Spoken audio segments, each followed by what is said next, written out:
টিকটকে প্রেম, স্ত্রী ও 1 বছরের মেয়েকে রেখে পরকীয়ায় লাপত্য হরিণাকুণ্ড উপজেলার শিটলি গ্রামের রাজ্জাক বিশ্বাসের ছেলে সজীব বিশ্বাস। স্ত্রীর দায়ের করা মামলা, পুলিশের ভয়ে পালিয়ে বেড়াচ্ছে সজীব বিশ্বাস। টিকটকার প্রেমিকা রোজিনা আক্তার ওরফে তমার বাড়ি কুষ্টিয়া জেলার খাজানগর এলাকাতে।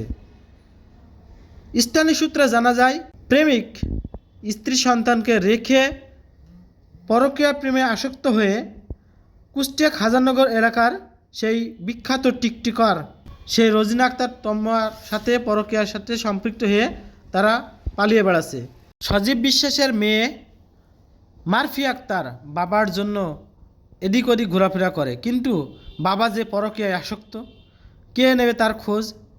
স্ত্রীর দাবি, সে আজ দীর্ঘ 1 বছর তাদের কোনো খোঁজ খবর রাখে না, এমনকি তাদের কোনো ভরণ পোষণও দেয় না।